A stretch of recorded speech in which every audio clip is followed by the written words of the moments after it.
everyone, it's Mrs. Brunk here with Mrs. Brunk's Read Alouds. Today, we're going to be reading the story, I Am Perfectly Designed by Karamo Brown and Jason Rachel Brown, illustrated by Anoosha Seyd. Before we begin our story today, let's learn some signs that we can use throughout our story. In the story today, we're going to hear the word I. Whenever we sign the word I, you point to yourself. I. Let's try that one more time. I. Nice work. The next word we're going to sign is the word perfectly. So the sign for perfectly is the same sign for perfect. Whenever you sign perfectly or perfect, you're going to open both hands and touch your pointer finger and your thumb, making a circle. Next, put one hand in front of the other and move both hands slowly forward. Perfect. Let's try that again. Perfect. One more time. Perfect. Now remember, this is also the sign for perfectly. And the last sign we're going to learn how to sign is the word designed. Whenever we sign the word designed, you're going to hold one hand out like you're writing on a notebook or on a piece of paper, and using your pinky, you're going to act like you're scribbling something down. Designed. Let's try that one more time. Designed. Now you can think of this sign like you're designing some artwork. Designed. Let's review. I perfectly designed. Great work. I Am Perfectly Designed by Karamo Brown and Jason Rachel Brown, illustrated by Anoosha Seyd. Let's take a minute and look at the cover, make a prediction on what you think the story is going to be about. So what do you think? That's awesome. So I see a father and his son sitting on a bench and people walking past them. But I see that they're smiling, so they must be happy for some reason. Why do you think they're happy? Well, let's find out. Oh, I love this page here. You can see all the different families that live in their neighborhood. Do any of these families live around you? Yeah, me too. I am perfectly designed. And look, there's the son again. He's so happy to be playing with the pigeons. First, there was you, Dad. And then there was me. And now there's us. That's right. Now there's us. When you first saw me, you said, he is perfectly designed from his head to his toes. And I meant every word. Still do. When I was a baby, I looked just like you. Only I had no hair and you had lots. And look at the picture. You can see Dad had lots of hair and the son didn't have any. Now it's the opposite. So true. Oh, look, now we can see Dad's older and he doesn't have any hair and the son has lots of hair. The first thing I remember is being carried on your shoulders while you walked me all over the city. Remember that? I had such a big baby head. Indeed, but your big baby head was perfectly designed for you. When I was real little, I thought you could touch the moon. Remember that? We'd sit on the roof and we'd reach for it. One day, you'll be big enough to reach it yourself. But until then, it's perfectly fine to ask for help.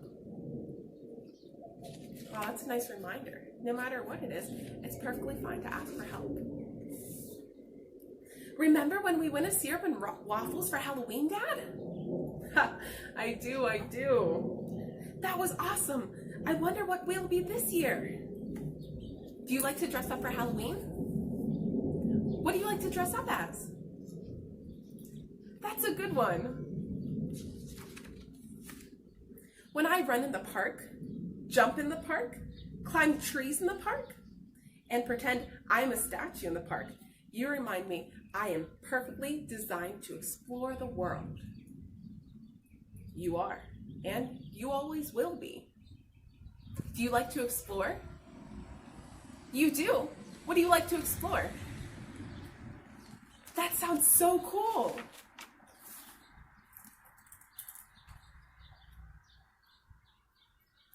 I like this picture here. I just see the dad and the son looking up at the sky. What do you think they're thinking about? That's a beautiful prediction. Sometimes, Dad, when I get mad or sad or confused, you wrap me in your arms. I like that. Me too. And I remind you that you are perfectly designed and wonderful, no matter what you're feeling. Do you ever feel mad or confused or sad? What do you do when you feel like that?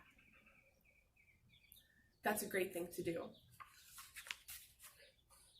Dad, when I grow up and leave home, will you miss me? Yes, very much.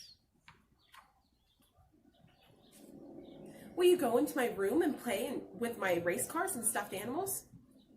You know I will.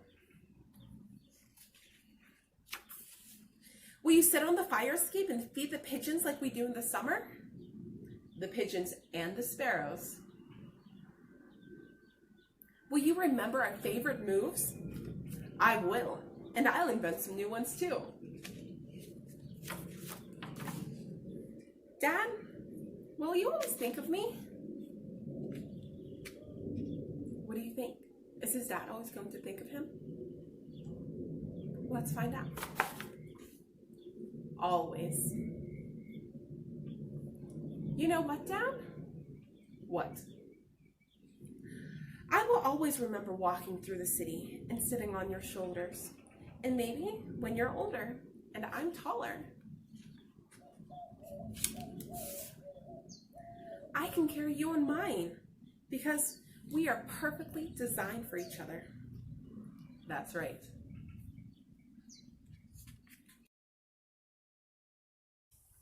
An ode to loving who you are exactly as you are. I love reading this story because it reminds us no matter who we are, no matter what we look like, that we are perfectly designed.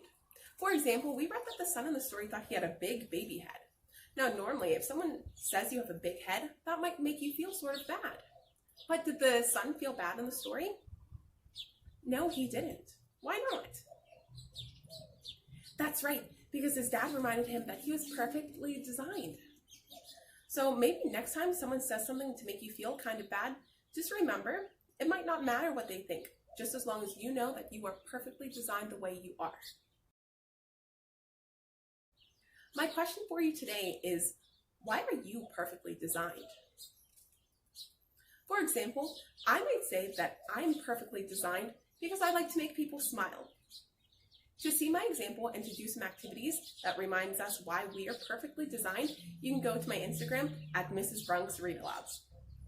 Thank you so much for reading with me today, and I'll see you again soon. Bye!